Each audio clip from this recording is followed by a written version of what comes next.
Thank you for this introduction. As I promised, the session would be in English. And I don't know if there's an English-speaking person. Sorry. but I will make it in English. Sorry for this. So my name is Rafał. I'm software architect at IBM. I worked there for last 6 years, and I'm mostly responsible for products around AI lifecycle management. I will talk about it shortly in a second. My programming experience started more than 30 years ago with Commodore and BASIC, then C, C++, and many others. Now I'm mostly in Scala, Python, and Go, which are, let's say, good representatives for machine learning stack, and as well as Knative development. So this is my current area of interest and passion as well. So in this session, I will tell you a brief MLOps story, and then I will go to the deep knowledge related to programming in Kubernetes and in Tekton, which I will describe it to you as well. So let's start from the story. What is MLOps about, and why is it so important, and why people are passionate about it? So MLOps stands for machine learning and DevOps. You can think about it, how to bring all the good code programming practices and DevOps practices into AI world. So mainly how to maintain your AI artifacts in production and how to make sure they are running properly, how to ensure the quality of your models, how to ensure there's nothing going on wrong with it. It's a broad topic, not so simple, and it requires a lot of domain knowledge from machine learning. I will use this example to present you how Kubeflow pipelines based on Tekton can be used to solve particular issues. Why I'm showing to you this nice picture of elephant and ant, probably most of you knows this joke about ant and elephant stamping on the bridge. If not, take care and observe carefully. I will refer to it during our presentation. So why AI lifecycle, and what is it about? AI lifecycle, as I mentioned, is mainly responsible for monitoring and ensuring that your AI artifacts are deployed to the production in the correct way.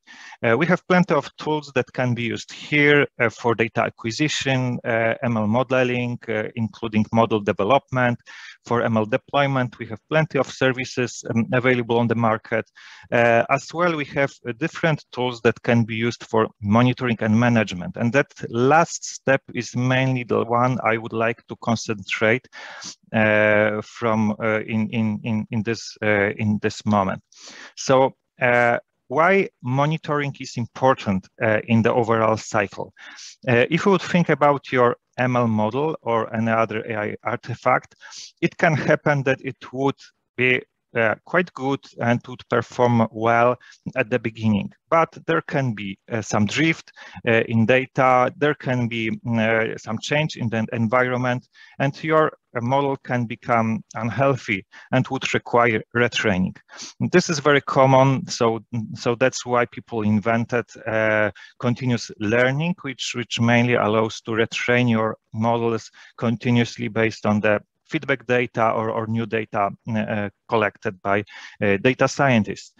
But when you retrain your model, you want to make sure it would operate correctly in exactly the same way or how it was proven at the beginning. So for that, we use plenty of different verification methods, which validates bias or mainly if the model is fair, which perform explainability actions to make sure that the model can be understood by the user. And there is also a segment of tools used for model robustness. And this part is mainly a point of interest for me right now.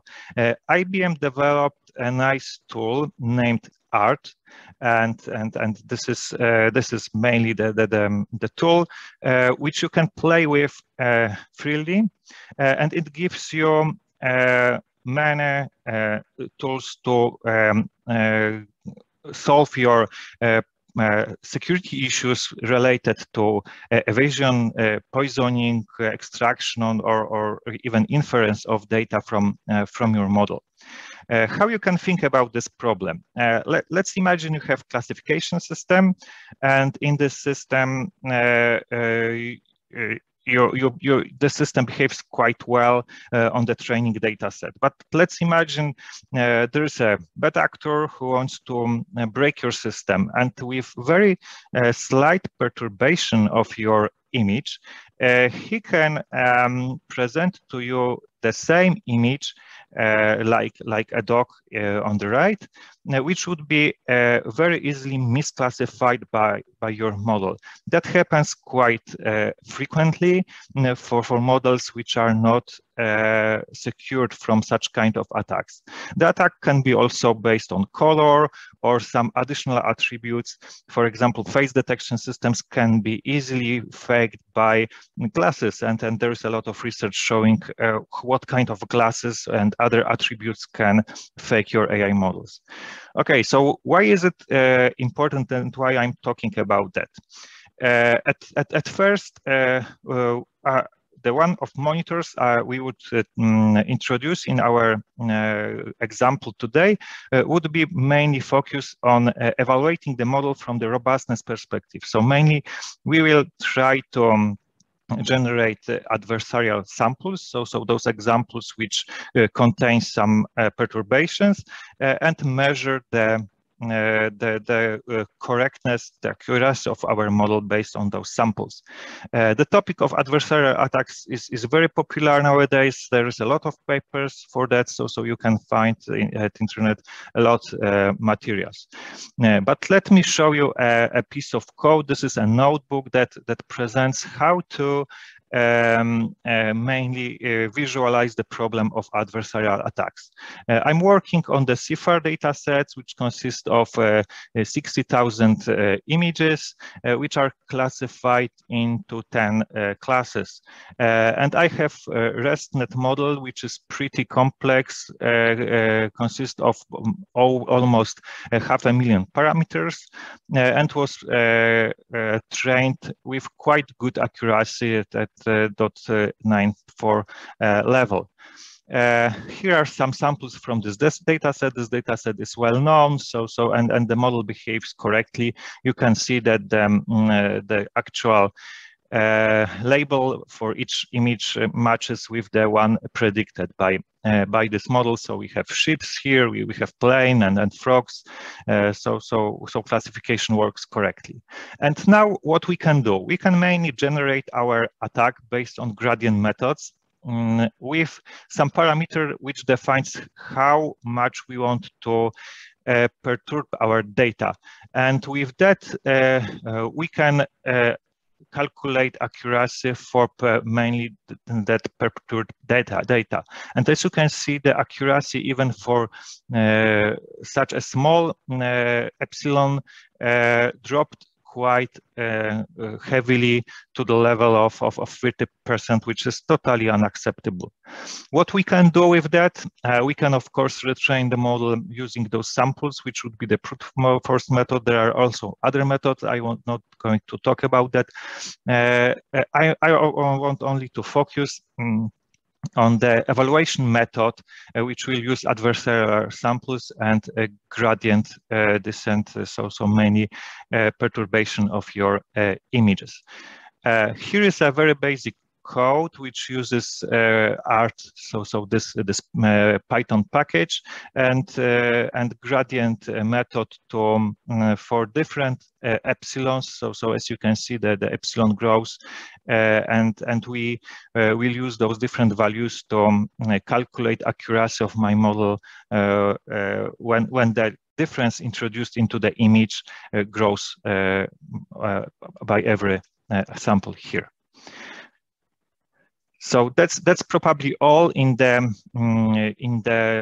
topic of art. I hope you understand a little what is it about and how it could be used in production to measure the accuracy of your model and the possibility for adversarial attack exposure.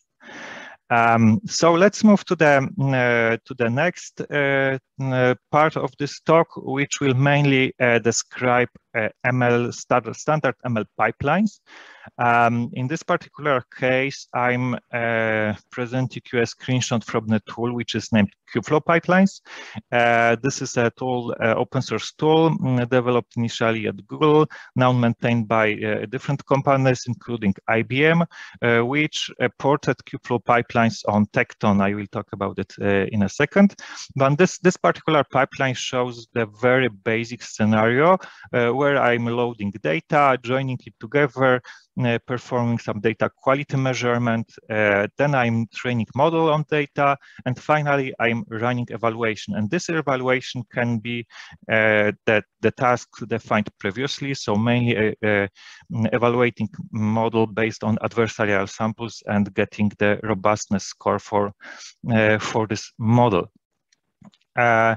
In Kubeflow pipelines, you can use Python code to define it, define the pipeline example. As you can see, a set of simple operations allows you to build a graph. The graph is built based on the dependencies, which can be inherited from the inputs and outputs consumed by particular operations, and can be also defined explicitly. I can encourage you to look into this topic. The tool is quite interesting. How to contribute to Kubeflow, because that would be probably quite interesting point. You can mainly build your own components in Kubeflow, and this is how it was designed. This is the main purpose of Kubeflow pipeline system, to allow you to deliver your own components. The component definition is usually a piece of specification that defines the Docker image, which is run in the container, a command which is executed, and more importantly, inputs and outputs, which defines the interface of your component. Inputs and outputs are used widely to join components together and construct the graph, as I mentioned. This is the one method. The second one is purely based on the Python function. So from any Python function, you can mainly create a component. This is quite straightforward. So if you have some basic operation in Python that you would like to automate, you can do that with ease. Okay, so this is probably enough for Kubeflow Pipelines introduction. Now, one word about the Tekton and why it matters in this case. By default, in the default Kubeflow Pipelines distribution, the execution engine which is used is Argo, while in Kubeflow Pipelines used at IBM, we are promoting Tekton as a runtime system. Tekton is mainly a framework, open source framework, that allows for building CI/CD systems, and it's mainly purely Kubernetes native. So all the resources, including the configuration and execution tracking resources, are mainly Kubernetes resources. We will talk about that later on. How the pipeline in Tekton is constructed, it mainly consists of interdependent tasks, and each task consists of sequence of steps. So it's slightly different than in the definition of Kubeflow pipelines or Argo, but this is how such a pipeline can be constructed in Tekton. We will go back to Tekton in a second. We need to introduce yet another tool, and that would be mainly an example of some external service. In this particular case, I'm talking about IBM Code Engine, which is a serverless platform for different kind of containerized workflows. So you can mainly deploy their web applications, microservices, and also batch jobs. And for us, ability to deploy batch job would be quite interesting, because what we want to achieve is we would like to mainly offload heavy processing related to model evaluation to Code Engine. And what we will try in this demo today, we will mainly try to integrate Tekton with Code Engine, and I will show you how easy it could could be. So why I care about it? Mainly, quite frequently, Tekton Pipeline is rather lightweight. All the operations there does not necessarily consume a lot of resources, and activities like model training or evaluation are usually delegated to other services. So this is a standard approach. I don't usually have a lot of resources on my Tekton cluster, and I would rather like to use external services to where I can gain more resources easily. And this is how Code Engine is also constructed. So when you define a job in Code Engine, you provide your image, Docker image, and then you specify resources like CPU and memory, the number of instances which would be triggered, and that's all what you need to run your batch job. Okay, so that's all from, let's say, the introduction. Let's move to internals. So let's move to some Kubernetes and techno development specifics. I assume you have at least basic Kubernetes knowledge, but to be on the same page, let me very quickly talk about some basic concepts in Kubernetes. So Kubernetes is mostly responsible for managing your containerized workflow. So any kind of services, you're running containers or anything related to network administration, all of that can be controlled using Kubernetes. Kubernetes uses a very nice approach of configuration, which is specified and maintained in the dedicated etcd instance, which is the NoSQL database key value store that mainly keeps the configuration of desired state in the cluster. And there is a set of controllers in Kubernetes which ensures that this desired state is reflected in real life. So mainly the particular resource created or defined in the configuration contains the live object or live resource which operates in the cluster or in some external environment, because that also can be achieved using Kubernetes. From the Tekton versus Kubernetes comparison, or how Tekton is applied on Kubernetes, you may think about it quite easily. Any task in Tekton Pipeline is executed as a separate pod. That creates some let's say additional resource requirement, and I would touch this problem. But mainly every task in the Tekton pipeline is a separate pod, and a step there is a separate container. Pods mainly are sets of collocated and co-scheduled containers, if you are not familiar with this concept, and they share the same storage and network. So this is how you can think about pods and containers. Okay, so Tekton does not only store configuration related to pipeline definition in Kubernetes. It stores the execution metadata and the state of running pipeline in Kubernetes resources as well. So there is a custom resource. I will explain custom resources in a bit.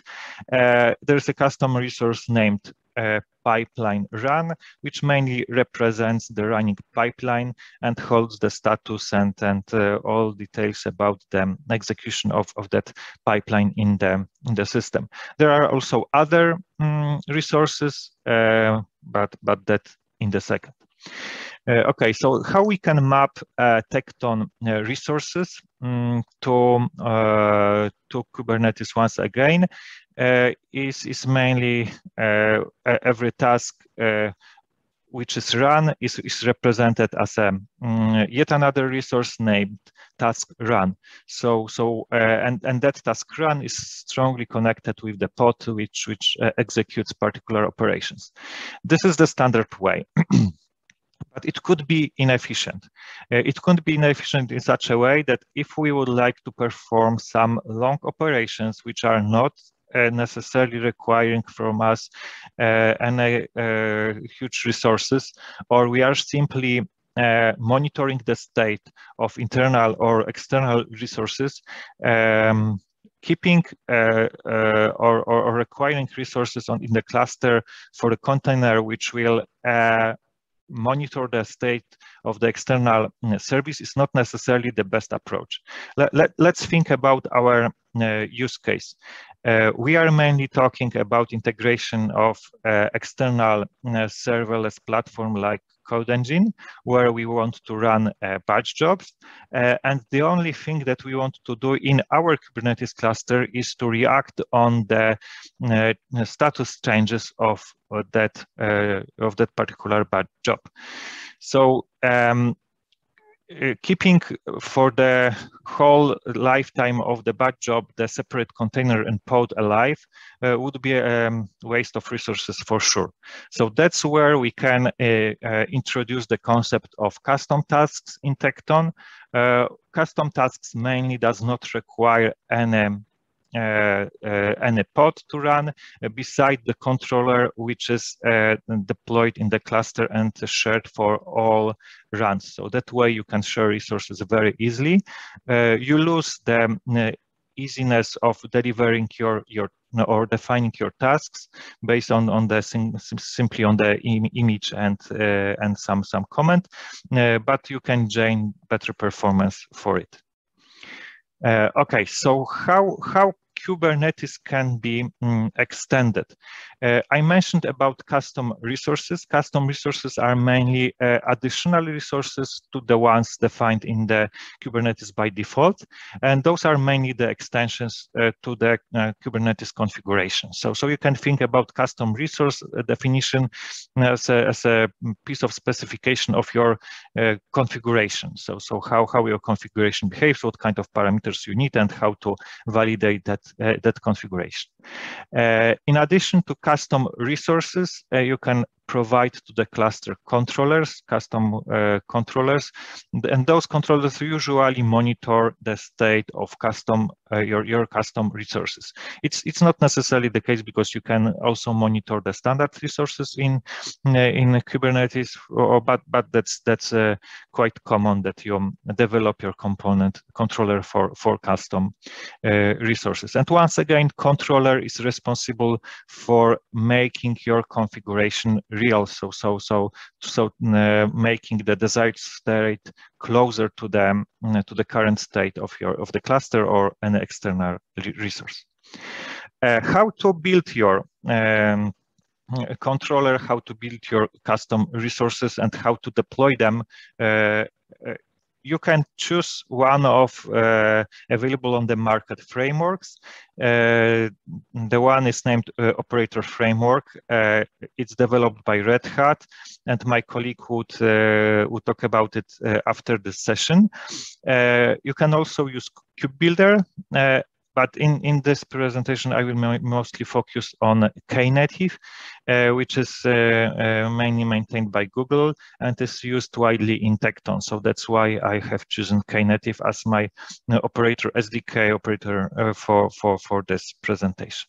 So what Knative brings to the content controller world, and what kind of concept it defines. So at first, Knative defines a concept of reconciler. Reconciler is mainly a control loop of your controller, and you can think about this control loop as a repeatable cycle that is executed over and over whenever the particular event occurs, or even on some schedule. And every cycle of your reconciliation ensures that this desired state, which is defined in the configuration, is reflected in your cluster. Reconciler does not usually act directly with Kubernetes API, because by definition, reconciliation should be ultra fast. So for that, we are using cache layer, and there is a concept of informers and listers. Informers mainly gives you access to events from the cluster, and listers give you access to resources.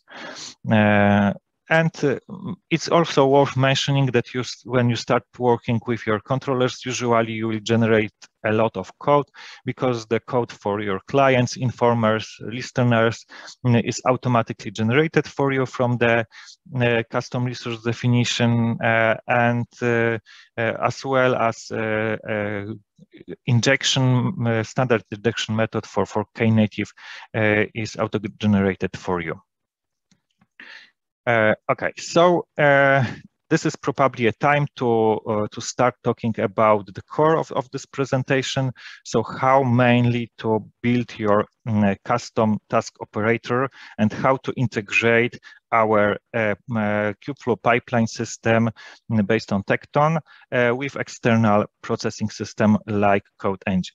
But before that, let me tell you one more word about Knative itself and what it brings for you. In Knative package, you will find a lot of nice features. Mainly the controller implementation is as easy as on the screenshot on top. There is a new controller method, and you have some event handlers. So that's mostly all what you defined in your controller. So mainly which reconciler to use, and what kind of events you would like to bind with. And at the bottom you will find a main method, which is main controller method, a single line of code shared for majority of Knative controllers. What it brings is very important. It gives you capabilities of horizontal scaling, for example. So you can achieve highly available controller with ease. There is a code responsible for leader election based on key bucketing. There is a lot of code covering logging and metrics stuff. So everything comes to you without any additional cost. Okay, before we will go to the implementation of our core controller, let's look at something simpler. This is the extension, Tekton extension available in GitHub. It's named the CL extension, so mainly a controller that introduces common expression language to Tekton. Common expression language is a Google invention, and it allows you to build expressions, a very simple expression, but powerful, which can be evaluated very quickly because this language is focused mainly on performance. And from that perspective, you can quite nicely extend Tekton features with this expression language, and for example, conditions can be based on the expression language. So the purpose of this particular extension is to provide a controller that will monitor custom tasks which contain a definition of such an expression, and the only expectation from this controller is to produce the value and store it in the task results. So on the right, you have a piece of code that mainly contains the reconciler definition. So this cycle definition, and it is mainly responsible for notifying the correct status of your task and evaluating the expression. Nothing else happens here. So we are not provisioning any resources in Kubernetes. We are not acting with external system. We are only simply evaluating the expression and storing results in the task metadata. So how this code is mainly organized? As I mentioned, to have a main method, you can reuse the shared main package, which is pretty simple.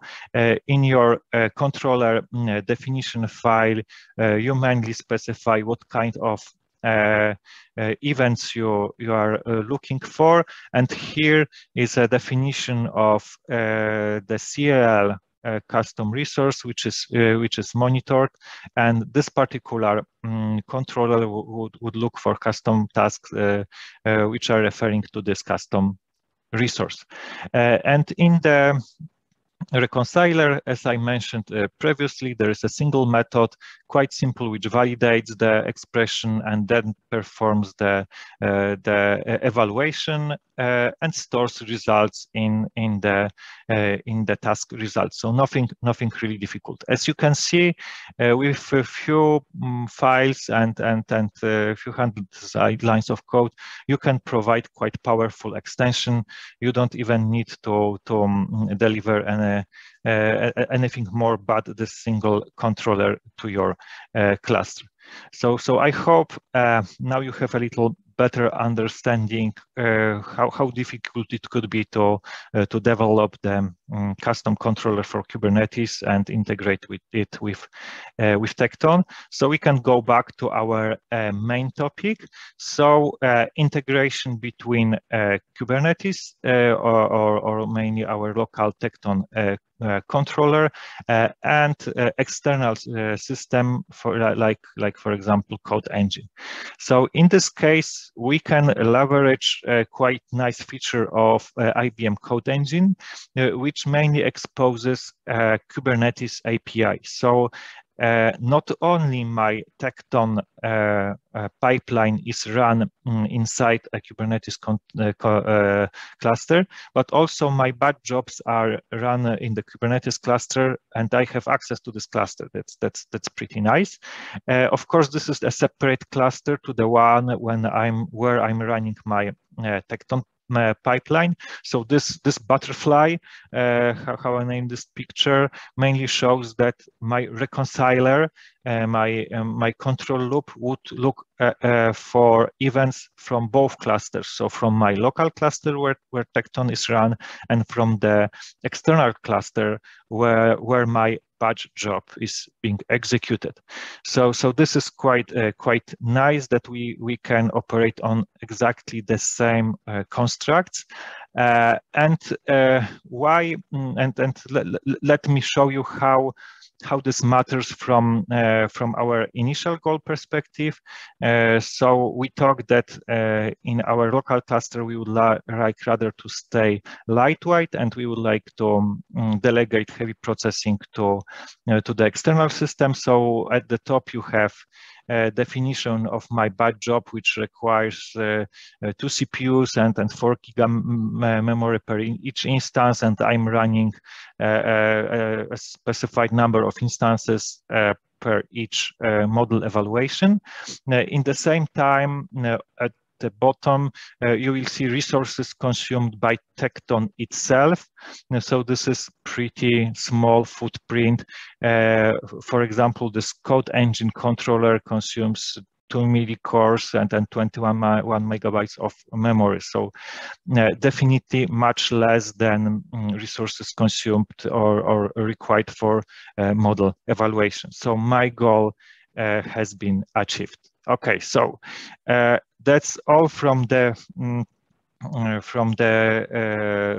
presentation side. Let's move to the demo. We can start with the example showing execution of our CL expression. So let me show you at first the definition of the pipeline. So here is my Kubeflow pipeline. As I mentioned previously, it operates on the Python DSL, Python SDK. So in Python, I'm specifying a CL condition definition operation. This operation is mainly responsible for evaluating the expression. In this case, I'm simply comparing two parameters. And based on this, on the result of this condition, the true or false is returned. So mainly this particular operation returns true or false based on the expression provided here. So when I would compile this this particular pipeline, the Tekton YAML would be produced. The Tekton YAML is mainly the YAML file with all the Tekton resources required to execute this particular pipeline. So what you see here is mainly a definition of pipeline run, which is the runtime resource. This pipeline run embeds the pipeline definition that can be also extracted as a separate resource, but in this example we are using embedded pipeline specification. And in this pipeline you can see a definition of particular steps. So the first step in my pipeline was generate random number, which was based on the Python function. So here is how it would be represented on the Tekton side. I have my Python code embedded in some wrapper code to be evaluated in form of Tekton task. Then I have my CL expression task. So this one contains only the expression to be evaluated, and this is the core of this key point of this demo. And then I have other tasks which are responsible for printing results, nothing really interesting. But the only important aspect of this is that I'm using here conditions. So one path is chosen when the condition was true, and the second when it wasn't true. So we can see that when this pipeline was executed, the number was generated. My limit was set to 50, so this number was higher than 50. So the outcome of this CL expression was true, and I have chosen the path on the left. So this is how it looks like from the Kubeflow Pipelines UI perspective. We can also look at the resources on the Kubernetes cluster. So when I would ask for all the task runs, so mainly resources that represent particular task which is highly correlated with the pods in the cluster, then you will see we have two tasks there. It doesn't count with 3 available in here, so there needs to be something more. And yes, indeed, we have yet another resource named run there, which mainly represents execution of my custom task, which here is a CL expression custom task. So I have 2 standard tasks from Tekton which have succeeded, and I have 1 CL expression. So that's pretty all. And here you can see that my controller, CL controller, is deployed in the cluster, and you can see the footprint of it, which is pretty small. Okay, so that completes this basic example. And the second one is the one related to our main usage scenario. So in here, as I described, I'm mainly loading data, I'm performing some data quality measurements. Finally, I'm training my model, and I'm evaluating it in the IBM Code Engine service. So here is where my custom task comes, and where I can simply delegate my work. Let's see on the Code Engine side, I have my job, and as you can see, there was a run of this job triggered. It was successful. That's why this particular task was completed. I can also monitor the logs from the processing. So I have access to the logs produced by my container, which performs evaluation. And here you can see how the success rate of adversarial attack has changed over the time. So this is while the epsilon value has been changed. And here we have the results of our evaluation. And as previously in the notebook example, for very small epsilon value, I got accuracy below 50%, and for higher epsilon values, so for images perturbed even more than initially, this accuracy drops significantly. So that proves that my model, which has been tested here, does not perform well. So this is what I have proven, and I can now react on this particular action and maybe retrain the model. From the pipeline perspective, Kubeflow pipeline perspective, this is how that particular pipeline looks like. So I have 3 separate operations to load my data, the one to join it all together, then to measure quality and perform model training, and finally to evaluate the model. I can, of course, train this model, and so I can compile this pipeline and produce the Tekton YAML. I'm not going to talk about details from here because they are very specific to Tekton. So if you are familiar with Tekton, you can read this file, but probably others would not be so interested. So so such a YAML file can be then uploaded to the system.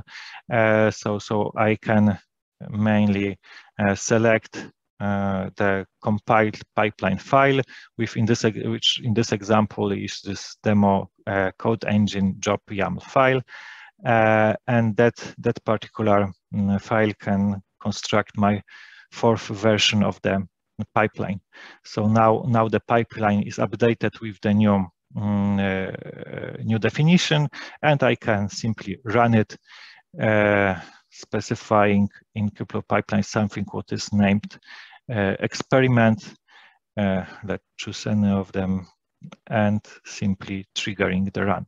Now my pipeline is being started, and I will have first execution results available. So now it's running on Tekton.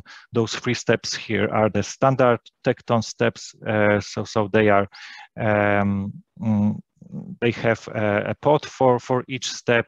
I can look at the logs from this pod.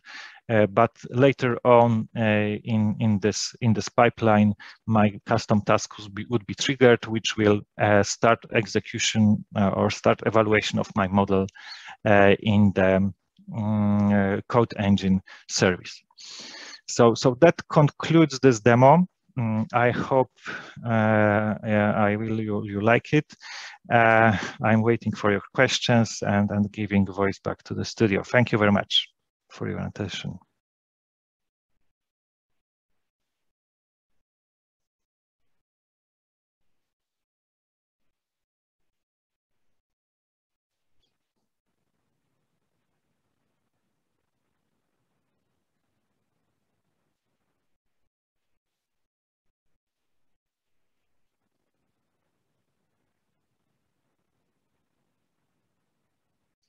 I don't hear speaker.